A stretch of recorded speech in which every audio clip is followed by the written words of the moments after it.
ओम नमः शिवाय।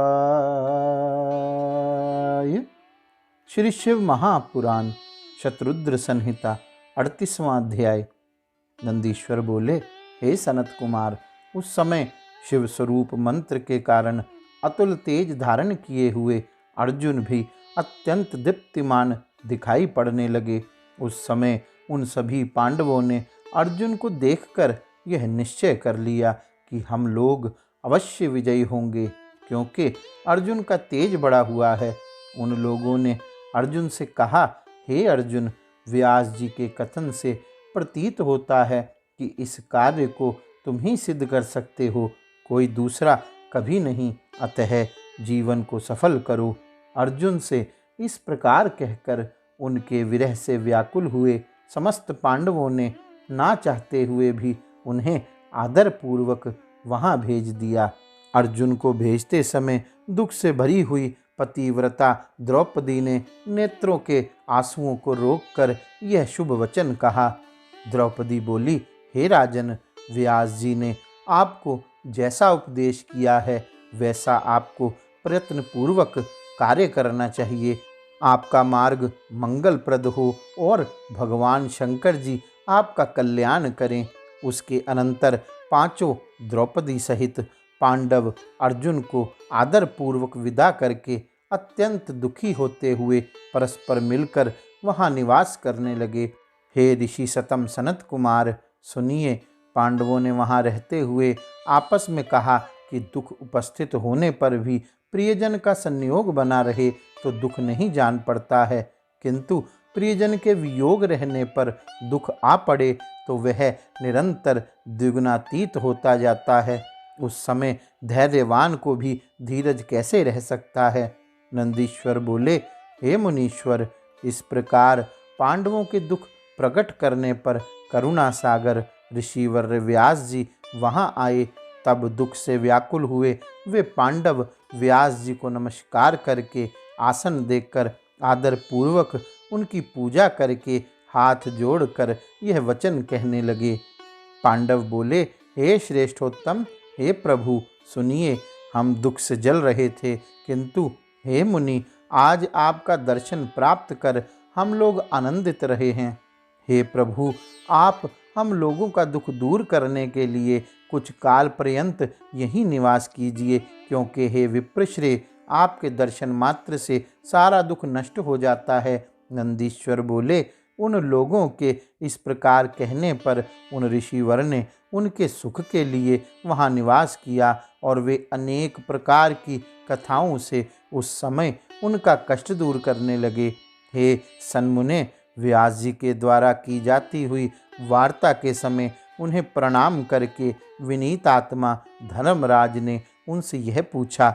युधिष्ठिर बोले, हे ऋषि श्रेष्ठ, हे महाप्राज्ञ, आपके वचनों से मेरे दुख की शांति हो गई, किंतु हे प्रभु, मैं आपसे जो पूछता हूँ उसे बताइए। क्या इस प्रकार का दुख पहले और किसी को प्राप्त हुआ है, अथवा यह महान दुख हमें ही मिला है, अन्यथा किसी को नहीं। व्यास जी बोले, हे युधिष्ठिर, पूर्व समय में निषद देश के अधिपति महात्मा नल को आपसे भी अधिक दुख प्राप्त हुआ था। राजा हरिश्चंद्र को भी अत्यधिक दुख प्राप्त हुआ था, जो अनिवर्चनीय और सुनने मात्र से दूसरों को भी दुखित करने वाला है। हे पांडव, वैसा ही दुख श्री रामचंद्र का भी जानना चाहिए, जिसे सुनकर स्त्री पुरुषों को अत्यधिक कष्ट होता है। मैं पुनः इसका वर्णन करने में असमर्थ हूँ, अतः शरीर को दुखों का समूह समझकर इस समय तुम्हें शोक का त्याग करना चाहिए। जिस किसी ने यह शरीर धारण किया है वह दुखों से व्याप्त हुआ है, इसमें संदेह नहीं है। सर्वप्रथम माता के गर्भ से जन्म लेना ही दुख का कारण होता है। फिर कुमारावस्था में भी बालकों की लीला के अनुसार महान दुख होता है। इसके अनंतर मनुष्य युवावस्था में दुख रूपी कामनाओं का भोग करता है। हे युधिष्ठिर, अनेक प्रकार के कार्यभारों से तथा दिनों के गमनागमन से पुरुष की सारी आयु इसी प्रकार नष्ट हो जाती है और मनुष्य को उसका ज्ञान नहीं रहता। अंत समय में जब पुरुष की मृत्यु होती है उस समय उसे इससे भी अधिक कष्ट उठाना पड़ता है। इसके बाद भी अज्ञानी मनुष्य अनेक प्रकार के नरकों की पीड़ा प्राप्त करते हैं। इसलिए यह सब असत्य है। आप सत्य का आचरण कीजिए। जिस प्रकार भी शिव जी संतुष्ट हों उसी प्रकार का कार्य मनुष्य को करना चाहिए। नंदीश्वर बोले, इस प्रकार उन सभी भाइयों ने अनेक प्रकार की वार्ताओं तथा मनोरथों से समय बिताना प्रारंभ किया। कठिन पहाड़ी मार्गों से जाते हुए दृढ़ व्रत वाले अर्जुन भी एक यक्ष को प्राप्त कर उसी के साथ अनेक डाकुओं का संहार करते हुए मन में हर्षित हो उत्तम इंद्रकील पर्वत पर चले गए। वहां जाकर उन्होंने गंगा के समीप एक सुंदर स्थान को प्राप्त किया जो स्वर्ग से भी उत्तम तथा अशोक वन से युक्त था। वहीं पर वे बैठ गए। इसके बाद स्वयं स्नान करके श्रेष्ठ गुरु को नमस्कार कर उन्होंने यथोपदिष्ट वेश धारण किया और इंद्रियों को वश में करके एकाग्रचित्त हो तपस्या के लिए स्थित हो गए।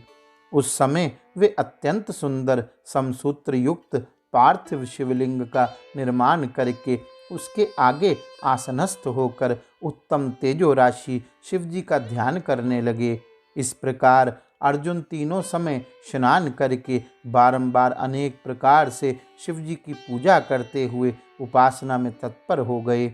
इसके बाद उस समय उनके शिरोभाग से निकले हुए तेज को देखकर इंद्र के अनुचर भयभीत हो गए और सोचने लगे कि यह इस स्थान पर कब आ गया। उन्होंने पुनः अपने मन में विचार किया कि यह समाचार इंद्र से निवेदन करना चाहिए। परस्पर ऐसा कहकर वे शीघ्र ही इंद्र के समीप गए। चर बोले, हे देवेश, कोई देवता, ऋषि, सूर्य अथवा अग्निदेव इस वन में घोर तप कर रहे हैं।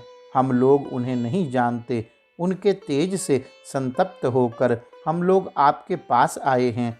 हमने उस चरित्र को आपसे कह दिया। अब जैसा उचित हो आप वैसा कीजिए।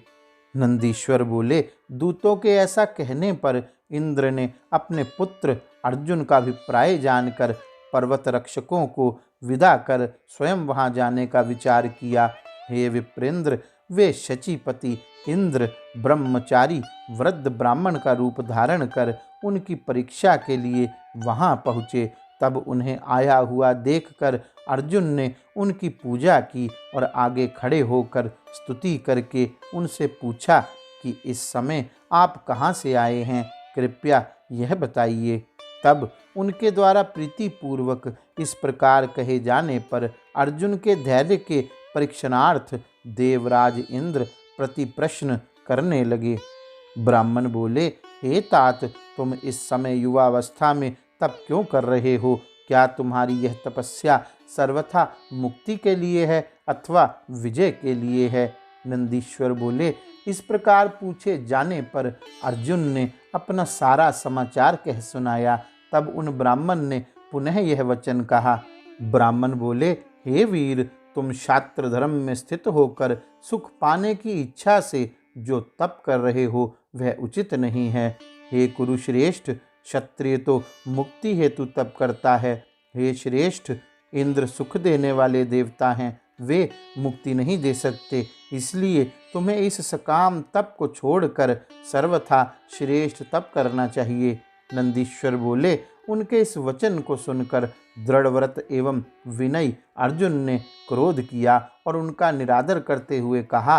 अर्जुन बोले, मैं ना तो राज्य के लिए और ना तो मुक्ति के लिए तप कर रहा हूँ। तुम ऐसा क्यों बोल रहे हो? मैं व्यास जी की आज्ञा से इस प्रकार का तप कर रहा हूँ। हे ब्रह्मचारिण, अब यहाँ से शीघ्र चले जाओ। मुझे अपने संकल्प से मत गिराओ। तुम ब्रह्मचारी का यहाँ क्या प्रयोजन है? नंदीश्वर बोले, ऐसा कहे जाने पर वे इंद्रदेव प्रसन्न हो उठे और वज्र आदि अपने उपस्करणों से युक्त अद्भुत तथा मनोहर अपना रूप उन्हें दिखाया। तब इंद्र के रूप को देखकर अर्जुन लज्जित हो गए। इसके बाद उन्हें आश्वस्त करके इंद्र ने पुनः यह वचन कहा। इंद्र बोले, हे तात, हे धनंजय, हे महामते, तुम्हारा जो भी अभिलषित हो वह वर मुझसे मांगो, तुम्हारे लिए कुछ भी अदेय नहीं है। तब इंद्र के उस वचन को सुनकर अर्जुन बोले, हे तात, हर प्रकार से शत्रुओं से पीड़ित मुझे विजय प्रदान करें।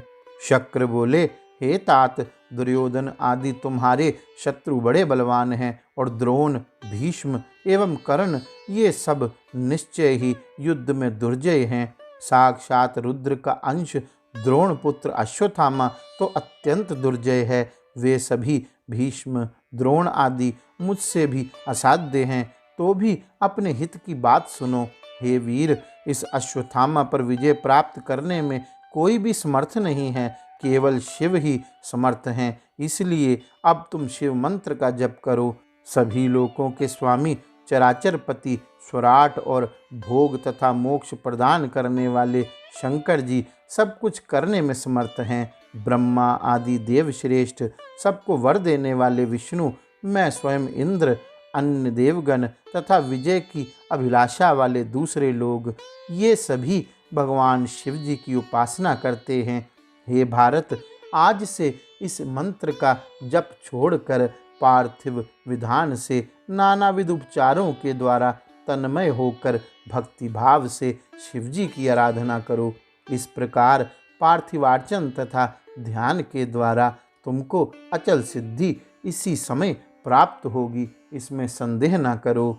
नंदीश्वर बोले, ऐसा कहकर इंद्र ने अपने सभी सेवकों को बुलाकर कहा कि तुम लोग सावधान होकर इनकी रक्षा करने के लिए सदा यहाँ रहो। इसके बाद इंद्र ने अपने अनुचरों को अर्जुन की रक्षा आदि का आदेश देकर वात्सल्य पूर्वक अर्जुन से पुनः कहा।